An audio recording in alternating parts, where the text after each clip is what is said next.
Okay देखिए, आज हम लोग कवर करेंगे आपका एंटी हाइपरटेंसिव फार्माकोलॉजी। देखिए, एंटी हाइपरटेंसिव के पहले जो बेसिक्स में मैंने आपको बताया कि आपको पता होना चाहिए सिस्टोलिक ब्लड प्रेशर और डायस्टोलिक ब्लड प्रेशर का कॉन्सेप्ट क्या है। उसके बेसिक्स में हमने ये समझ रखा है कि जो कि हमको पता है कि ब्लड प्रेशर जो हमारा होता है दैट इज़ 120/80 और 120 को हम सिस्टोलिक ब्लड प्रेशर बोलते हैं और 80 को डायस्टोलिक ब्लड प्रेशर बोलते हैं। तो मेनली जो हमारा जस्ट एक रिवीजन पर्पज से है ये इतना पार्ट, अदरवाइज हमको जो पढ़ना है short and long term regulation of blood pressure, वो उसका कंटेंट ये है।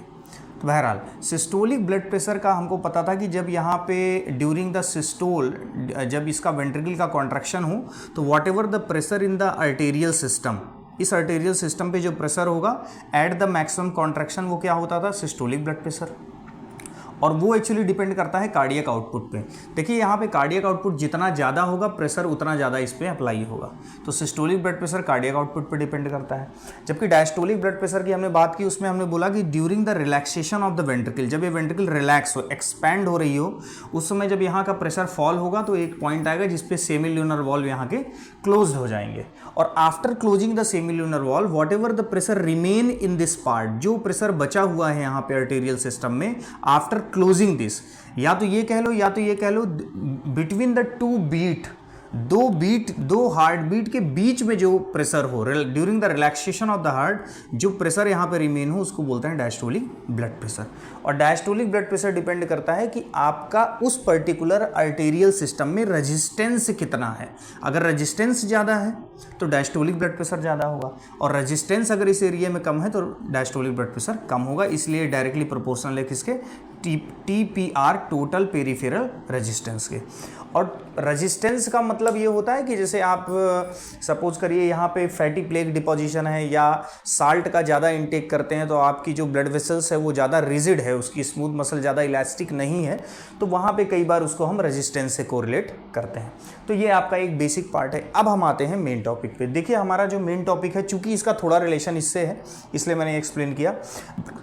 जो हमारा ब्लड प्रेशर रेगुलेशन है वो दो तरीके से होता है। एक होता है शॉर्ट टर्म, जैसे हमारी अगर एक डे की बात करें तो कई सारी एक्टिविटी ऐसी होती हैं, जैसे हमारा ब्लड प्रेशर एकदम से सूट अप कर जाता है, कई बार ब्लड प्रेशर एकदम से डाउन हो जाता है, तो उसको बॉडी कई बार खुद ही मैनेज कर लेती है। और वो मैनेजमेंट जो होता है वो शॉर्ट टर्म होता है, वो न्यूरोलॉजिकल मैनेजमेंट होता है। और कई बार आपका जो बॉडी है वो इटसेल्फ नेचुरली लॉन्ग टर्म में भी ब्लड प्रेशर को मैनेज करने की कोशिश करती है, और वहाँ पे हमारा जो सिस्टम इन्वॉल्व होता है वो रेनिन एंजियोटेंसिन एल्डोस्टेरोन सिस्टम होता है, रास पाथवे जिसको बोलते हैं। तो देखिए रेगुलेशन ऑफ ब्लड प्रेशर में दो चीज़ें हैं, आप किस तरीके के ब्लड प्रेशर को रेगुलेट कर रहे हैं, शॉर्ट टर्म में आप रेगुलेट करना चाहते हैं या लॉन्ग टर्म में। तो सबसे पहले हम किसको कवर करेंगे, short term regulation of blood pressure, या इसको बोलते हैं rapid control of blood pressure, और ये शॉर्ट टर्म रेगुलेशन।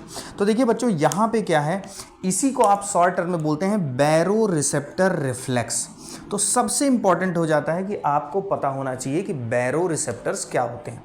देखिए बैरो रिसेप्टर वो स्पेशल प्रेशर सेंसिंग एलिमेंट हैं जो हमारी बॉडी में स्पेशल पोजीशन पे पाए जाते हैं।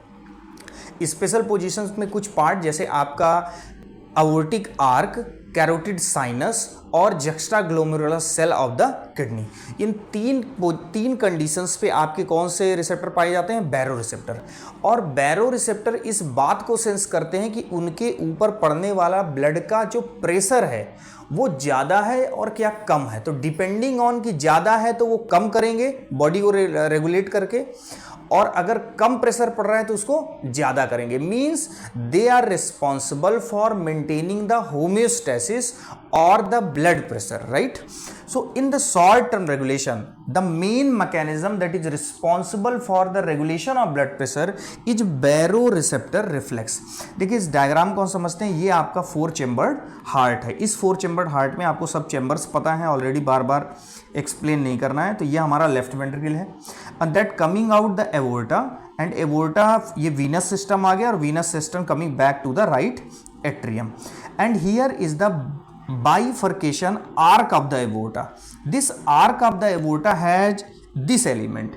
This is there is a presence of, means जहाँ पे arc of the aorta निकलेगी वहाँ पे ये बैरो रिसेप्टर है, right. And arc of aorta के आगे जो ये कैरोटिड साइनस है, दिस इज कैरोटिड आर्टरी, और ये कैरोटिड आर्टरी में ये जो कैरोटिड साइनस वाला प्लेस है, यहाँ पे भी आपके क्या है, बैरो रिसेप्टर। अब होगा क्या, देखिए लेफ्ट वेंट्रिकल जैसे ब्लड को इजेक्ट करेगी तो ब्लड जैसे ये यहाँ पर आएगा तो ब्लड का प्रेशर इस बैरो रिसेप्टर पे कितना पड़ रहा है, डिपेंडिंग ऑन दैट ये रिस्पॉन्ड करेगा।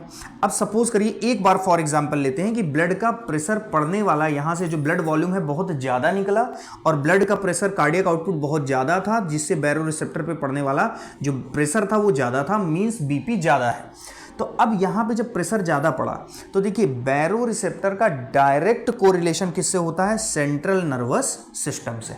तो यहाँ पे नर्व्स जो हैं इनर्वेटेड होती हैं कहाँ पे, मिड ब्रेन में, और मिड ब्रेन में यहाँ पे जो इस बढ़े हुए ब्लड प्रेशर को मैनेज करने के लिए ये सिग्नल जाते हैं और तब रिवर्स में यहाँ पे कौन सा सिस्टम एक्टिवेट होगा, पैरासिम्पैथेटिक नर्वस सिस्टम। बिकॉज हम जानते हैं कि पैरासिम्पैथेटिक नर्वस सिस्टम में जब एसिटाइल कोलिन रिलीज होता है तो वो ब्लड प्रेशर को क्या करता है, कम करता है। ब्लड वेसल्स को क्या करता है, डायलेट करता है थ्रू द मस्कैरेनिक रिसेप्टर्स। तो यहाँ पे when the blood pressure, increased blood pressure is sensed by the baroreceptor, they send signal to the central nervous system and thereby central nervous system start firing the parasympathetic nervous system and thereby more and more release of acetylcholine resulting in decrease in heart rate। ये heart rate को decrease करेगा through the SA node में जाके act करेगा and blood vessel को क्या करेगा, dilate करेगा, एंड दोनों मैकेनिज्म आपकी बीपी को क्या करेंगे, डाउन करेंगे। मतलब जो इंक्रीज्ड बीपी का प्रॉब्लम था वो क्या होगा, मैनेज होगा। और जस्ट इसका opposite, when the baroreceptor sensed that the cardiac output is less, cardiac output क्या है, कम है, मींस इस पे पड़ने वाला प्रेशर भी कम है, तब ये सिग्नल सेंड करेंगी, तब यहाँ पे पैरासिम्पैथेटिक एक्टिवेट नहीं होगा, then there will be activation of sympathetic nervous system. And sympathetic nervous system adrenaline and norepinephrine की हेल्प से हार्ट रेट को इंक्रीज करेगा प्लस ब्लड वेसल को कॉन्स्ट्रिक्ट करेगा, means overall systolic blood pressure और diastolic blood pressure दोनों को increase करेगा। तो ये शॉर्ट टर्म रेगुलेशन है। यहाँ पे मुख्य रोल जो है वो आपके बैरो रिसेप्टर्स का है। तो ये बैरो रिसेप्टर का और ये आपका सिंपैथेटिक नर्वस सिस्टम और पैरासिम्पैथेटिक नर्वस सिस्टम। तो सिंपैथेटिक नर्वस सिस्टम तब स्टिमुलेट होगा जब आपका बीपी क्या हो, लेस हो, बीपी को इंक्रीज करने के लिए, और ये जस्ट इसका अपोजिट। तो ये शॉर्ट टर्म रेगुलेशन है। कई बार ये इसमें आपकी हाइपरटेंशन में जब हम ड्रग्स की फार्माकोलॉजी पढ़ेंगे तो ये इसका इंपॉर्टेंस आपको समझ में आएगा। अब देखिए long term control. Long term control में जैसे कि किस तरीके से लॉन्ग टर्म में बॉडी अपने आप को मैनेज करती है, तो बेसिकली ये जो हमारा रास सिस्टम है, रास सिस्टम दो तरीके से रेगुलेट नहीं होता कि रास सिस्टम बीपी कम हुआ तब कैसे होगा, बीपी ज़्यादा हुआ। रास सिस्टम तब एक्टिवेट होता है जब ब्लड वॉल्यूम क्या हो, किसी वजह से कम हो। ब्लड वॉल्यूम का कोरिलेशन हम लेते हैं कि बीपी हमारा किसी तरीके से कम हो, अब उसकी कोई भी वजह हो सकती है। तो ब्लड वॉल्यूम के तो कंडीशन कैसे, जैसे सपोज करिए किसी को हेमरेज हो गया तो हेमरेज में उसका ब्लड लॉस हुआ, अब ब्लड लॉस हुआ तो बॉडी में ब्लड वॉल्यूम कम हो गया, ब्लड वॉल्यूम कम हुआ तो बीपी कम हुआ। अब किसी का ब्लड वॉल्यूम ही लॉन्ग टर्म में कम है तो ये तो न्यूरोलॉजिकल मैकेनिज्म है, इसमें नर्व्स इन्वॉल्व है, पैरासिम्पैथेटिक और सिंपैथेटिक नर्वस सिस्टम इन्वॉल्व है। यहाँ पे ये हार्मोनल सिस्टम इन्वॉल्व है। तो मेन डिफरेंस ये भी है, लॉन्ग टर्म में हार्मोनल सिस्टम उसको रेगुलेट करता है ब्लड प्रेशर को, शॉर्ट टर्म में न्यूरोलॉजिकल सिस्टम रेगुलेट करता है। तो यहाँ पे लाइक लॉन्ग टर्म कंट्रोल में सबसे पहले देखिए, जैसा मैंने बताया कि बैरो रिसेप्टर की जो प्रेजेंस है वो आपके जेजी सेल्स में भी है। ये आपका एओर्टिक आर्क है, ये आपका कैरोटिड साइनस और जेजी सेल, यहाँ पे भी बैरो रिसेप्टर होते हैं। तो अब होगा क्या कि बैरो रिसेप्टर जैसे सेंस करेंगे कि आपका ब्लड वॉल्यूम क्या है, कम है, तो ये जब सेंस किया कि ब्लड वॉल्यूम कम है तो they will start releasing rennin.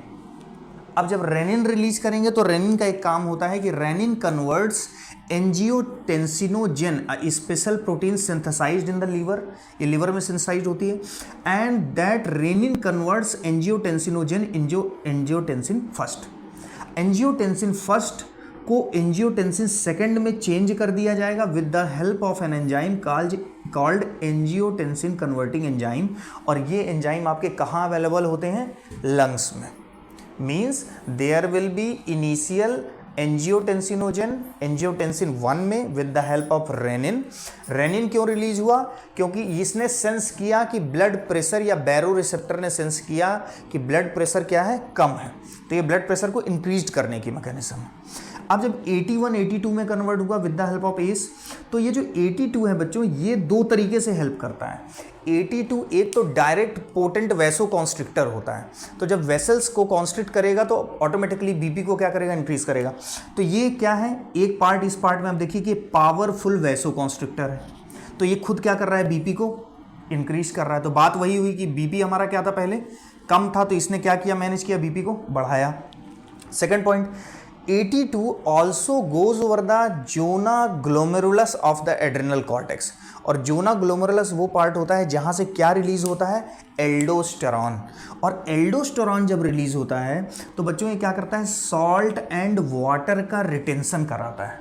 किसका रिटेंशन कराता है, सोडियम एंड H2O का। कहाँ कराता है, inside of the blood vessels. तो inside of the blood vessels जब सोडियम और वाटर का रिटेंशन का मतलब है कि किडनी से जो यूरिन के थ्रू सोडियम और वाटर निकल रहा है वो नहीं निकलेगा, कम निकलेगा। तो जब कम निकलेगा तो ओवरऑल बीपी क्या होगा, सूटअप होगा। तो प्रॉब्लम हमारी क्या होगी, मैनेज्ड होगी, कि जो बीपी कम था वो क्या होगा, यहाँ पे बीपी बढ़ेगा। तो ये आपका लॉन्ग टर्म रेगुलेशन है और ये आपका शॉर्ट टर्म रेगुलेशन है।